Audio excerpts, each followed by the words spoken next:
जय हिंद दोस्तों, स्वागत है आप लोग को मृत्युंजय रिसर्च सेंटर में। दोस्तों, अगर आप लोग एसएससी जीडी का तैयारी करें तो सबसे पहले कमेंट में जाकर जय हिंद लिख दीजिए, क्योंकि हम लोग देश के सेवा करने के लिए ही जीडी की तैयारी कर रहे हैं। तो दोस्तों चलिए, अब बिना समय को बर्बाद किए अपना प्रश्न की ओर बढ़ते हैं। तो दोस्तों, आज का पहला प्रश्न है कि लॉकडाउन लिरिक्स नामक पुस्तक के लेखक कौन है। तो बात किया जाए लॉकडाउन रिलिक्स के नामक पुस्तक के लेखक तो नवीन पटनायक हैं। बात किया जाए नवीन पटनायक के, तो नवीन पटनायक जो उड़ीसा के मुख्यमंत्री हैं। और बात किया जाए कि भारत में सबसे लंबे समय तक मुख्यमंत्री बनने का जो रिकॉर्ड है वो भी नवीन पटनायक का ही है। दोस्तों, अगला प्रश्न है कि इनमें से कौन सी कंपनी ने भारत का प्रथम सोरल social marvel mobile wallet audio launch किया है। तो इसका राइट आंसर की बात किया जाए तो ऑप्शन बी हो जाएगा, ट्रांसव। ठीक है, अगला प्रश्न है कि भारत भाग्य विधाता उत्सव 2022 में किस शहर में मनाया गया था। भारत भाग्य विधाता उत्सव 2022 में नई दिल्ली में मनाया गया। ऑप्शन ए यहाँ पर राइट आंसर हो जाएगा।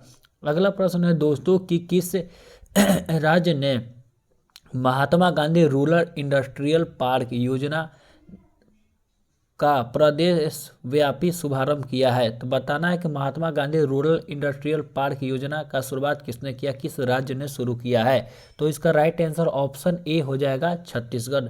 दोस्तों, ये जो 4 प्रश्न थे वो करंट अफेयर्स थे। अब जीके का क्वेश्चन आता है। तो 25वां क्वेश्चन है दोस्तों कि बेसबॉल के मैच में प्रत्येक पक्ष में कितने खिलाड़ी होते हैं। तो बात किया जाए बेसबॉल के मैच में तो प्रत्येक में कितने खिलाड़ी, तो बेसबॉल में 9 खिलाड़ी होते हैं। याद रखिएगा, बेसबॉल में 9 खिलाड़ी होते हैं। पूछा जाता है दोस्तों कि रग्बी फुटबॉल में कितने खिलाड़ी होते हैं। रग्बी फुटबॉल में 15 खिलाड़ी होते हैं। रग्बी फुटबॉल की बात किया जाए तो उसमें 15 खिलाड़ी होते हैं। पूछा जाता है कि क्रिकेट, हॉकी, फुटबॉल, याद रखिएगा क्रिकेट, हॉकी, फुटबॉल तीनों को एक ही बार बता रहे थे। तीनों में 11 होते हैं, क्रिकेट में भी, हॉकी में भी, फुटबॉल में भी। पूछा जाता है कि पोलो में कितना था। पोलो में 4 होते हैं। याद रखिएगा, पोलो में बोलेगा तो 4। और वाटर पोलो की बात किया जाएगा तो 7। वाटर पोलो के 7, या कबड्डी में भी होगा 7 ही। वाटर पोलो, कबड्डी दोनों में 7। खो खो में कितने होते हैं, तो खो खो में 9 होते हैं। याद रखिएगा। पूछा जाता है कि बास्केटबॉल में कितने होते हैं। बास्केटबॉल में तो 5 हो जाएगा। याद रखिएगा, बास्केटबॉल में 5 हो जाएगा। और वॉलीबॉल में कितने होते हैं, ये सब प्रश्न आने वाला प्रश्न है दोस्तों, तो 6। ठीक है, वॉलीबॉल में 6। और नेट बॉल में कितने होते हैं, तो 7। आप लोग अगर इसको नहीं याद है तो आप लोग फिर से बैक करके इसको लिख लीजिए दोस्तों, बहुत इंपॉर्टेंट प्रश्न है। अगला प्रश्न है कि भारतीय संविधान में राज्य के नीति निर्देशक सिद्धांत को किस भाग में इंगित किया गया है। तो राज्य के नीति निर्देशक जो है वो अनुच्छेद की पहले बात किया तो अनुच्छेद 36 से 51 है। 36 से 51 है और भाग ये 4 में है। याद रखिएगा। ये पूछा जाता है दोस्तों कि राज्य के नीति निर्देशक तत्व कहाँ के संविधान से लिया गया है, ये भी पूछा जाता है। तो ये आयरलैंड से लिया गया है। आयरलैंड से ये लिया गया है, आयरलैंड से। ये भी आप लोग ध्यान रखिएगा। अगला प्रश्न है दोस्तों कि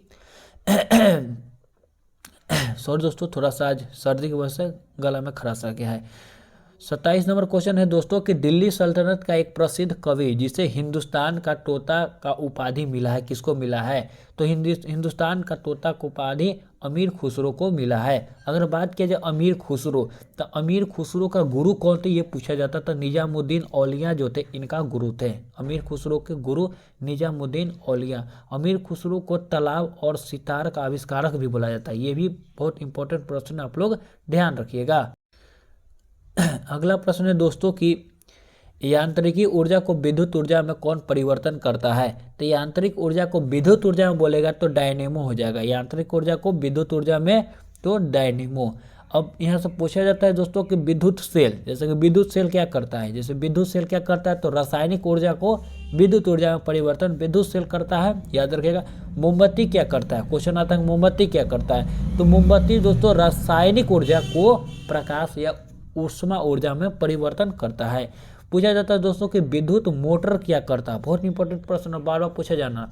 तो विद्युत मोटर जो इसका सीधा उल्टा करता है, विद्युत ऊर्जा को यांत्रिक ऊर्जा में परिवर्तन कर देता है। मतलब डायनेमो उल्टा विद्युत मोटर होता है। सितार क्या करता है, यांत्रिक ऊर्जा को ध्वनि ऊर्जा में परिवर्तन करता है। पूछा जाता है सोलर सेल क्या करता है, जो ऑप्शन बी में है, सोलर सेल क्या करता है, तो सौर ऊर्जा को विद्युत ऊर्जा में परिवर्तन कर देता है। ये भी आप लोग ध्यान रखिएगा। अगला प्रश्न है दोस्तों कि भारत में डैश लगाना आमतौर पर ज्वारीय वन के रूप में जाना जाता है। किसको ज्वारीय वन के रूप में जाना जाता है, झीलों को दोस्तों, झीलों को भारत में आमतौर पर ज्वारीय वन के रूप में जाना जाता है।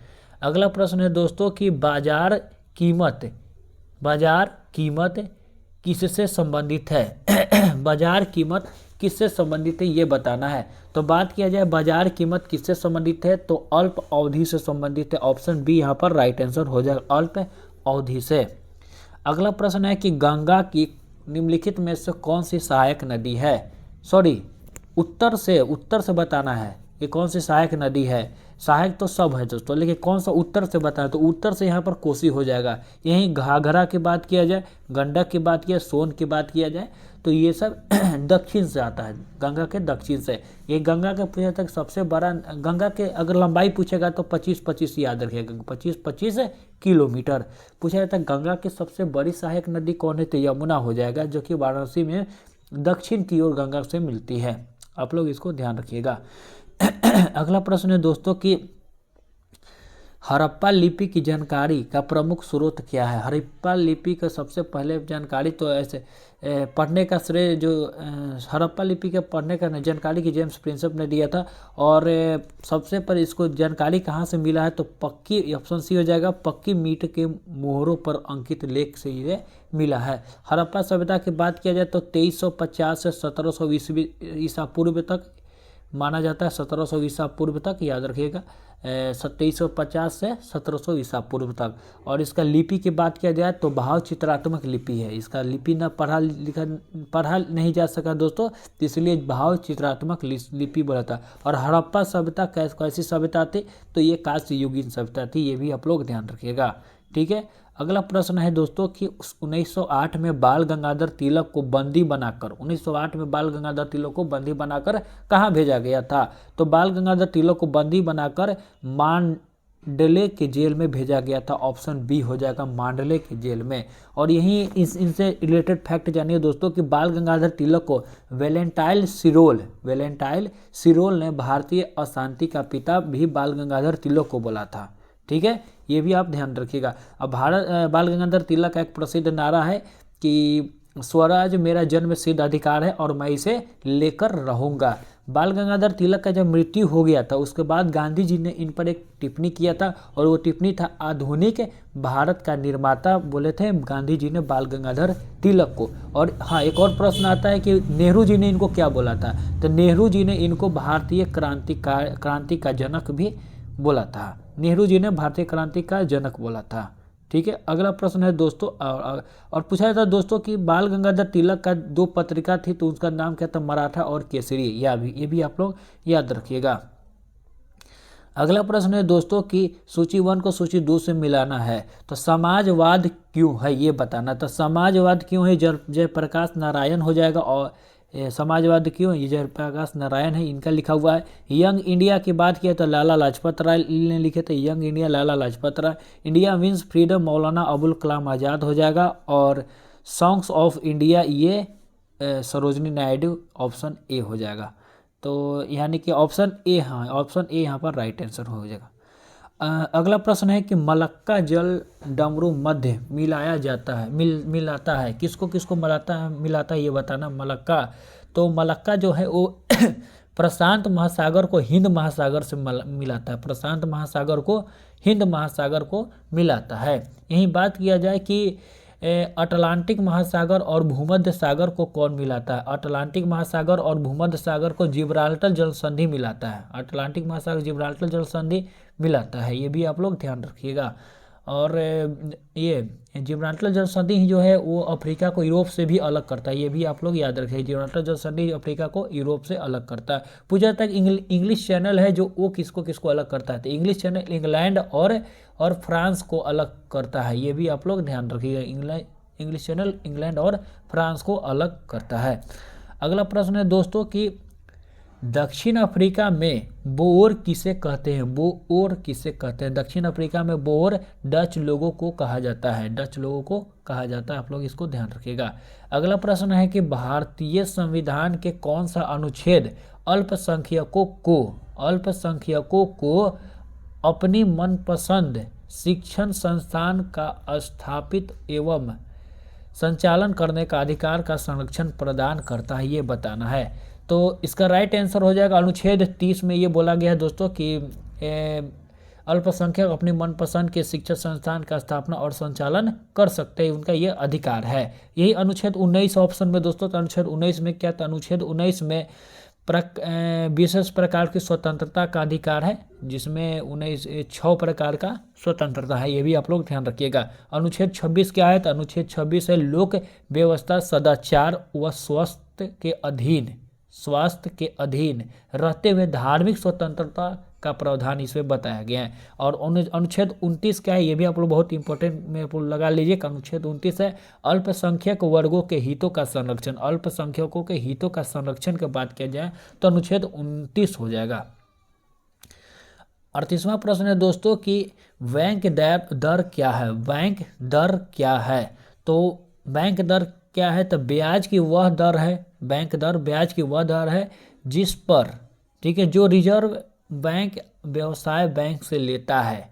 बैंक दर जो व्यवसाय से लेता है, रिजर्व बैंक व्यवसाय बैंकों से लेता है।